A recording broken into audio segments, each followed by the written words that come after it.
Turning around a company to the path of profitable growth is never easy.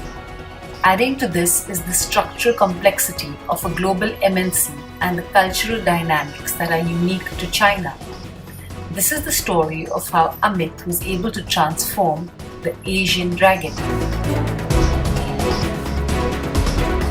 Many years ago now, I think 2001, I was offered a role from being an adventurous marketer to go to China, where this large American MNC in fast-moving consumer goods where I was working had made acquisitions over the last 7 years and tried to make a big position in China, like several companies those days. And in fact, it had run into trouble.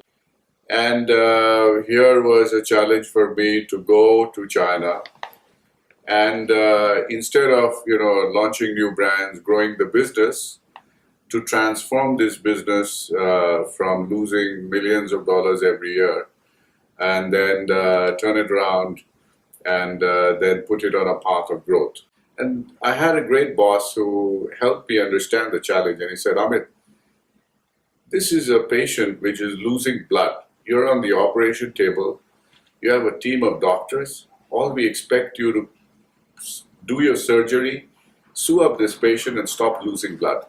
And making the patient come back to life was a very, very important learning for me, because it helped me understand in a very simple way what I had to do. So I call this first phase as, visualization, understanding and gaining confidence, a belief within yourself that you can achieve it. Because if you don't have the belief, you're never going to jump that mountain. The second phase was, setting up expectations, managing those expectations and aligning with the senior management.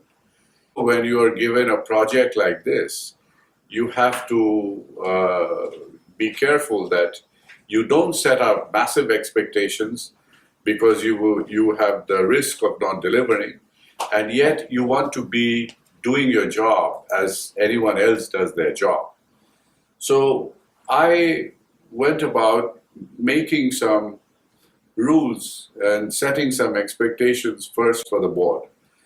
And we requested the CEO that for the first 6 months, as we start planning this process of Golden Dragon and the deliverables, that we don't want any visitors coming from the regional office, the head office, the consultants, because we need to get our team right and we need to set our own business objectives right.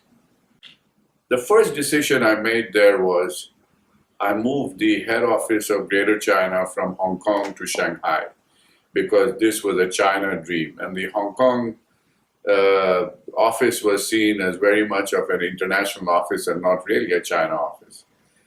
Then we went about, recruiting the finance director, the marketing director, the supply chain and manufacturing director, who were all Chinese. As I firmly believed that if we had to succeed in China, we needed local Chinese heads and not expatriates. Otherwise, there will be lack of ownership. So this was also successfully achieved. And finally, we then went about doing some teamwork, team development, culture changing.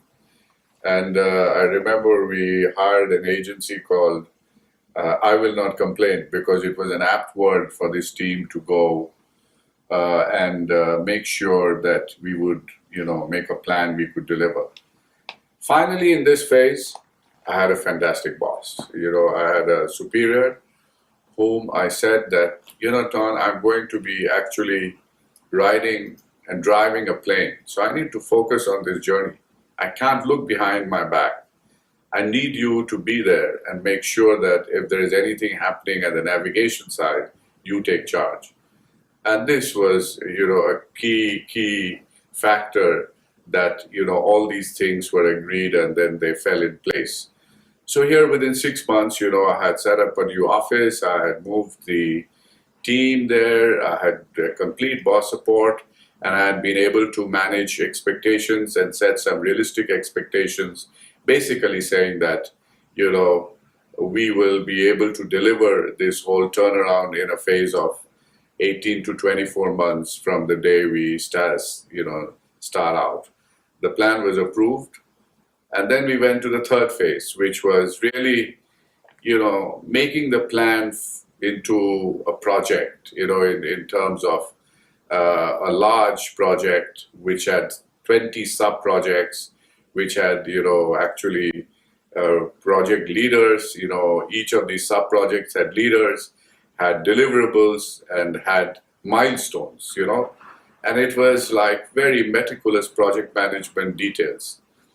I was personally the project sponsor. I became careful that I didn't, get into the roles of my direct reports, because I had to make sure the manufacturing guy had to deliver his part, the sales has to deliver his part. But, as in any most transformation and restructuring, the two main areas, unfortunately, for cost cutting are manufacturing and HR, And at the end of the day, HR becomes a huge exercise. And it's going to be finally reducing headcount and, simplifying the organization. This finally was put together. And with that, I also realized that I had to run the business, because the key thing of this surgery was to, stop the bleeding. And we were able to stop the bleeding in 6 months' time by the time we started planning.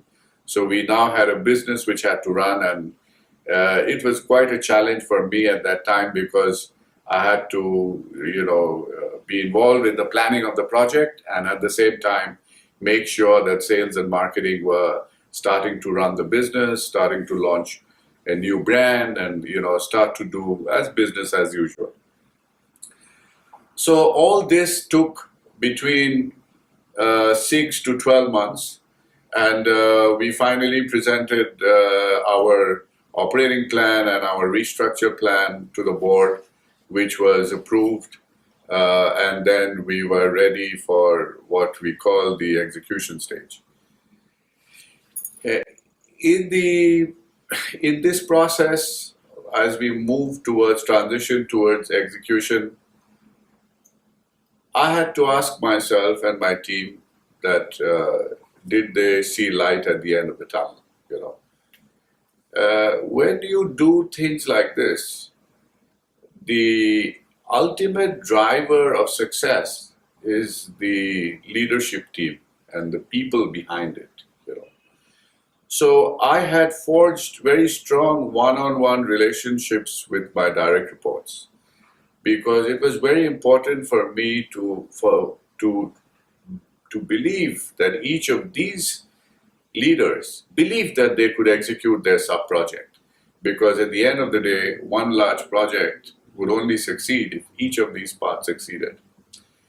And within the first 3 months, I started feeling and gaining the confidence that, people were actually starting to take up the challenge and, doing what they enjoyed doing.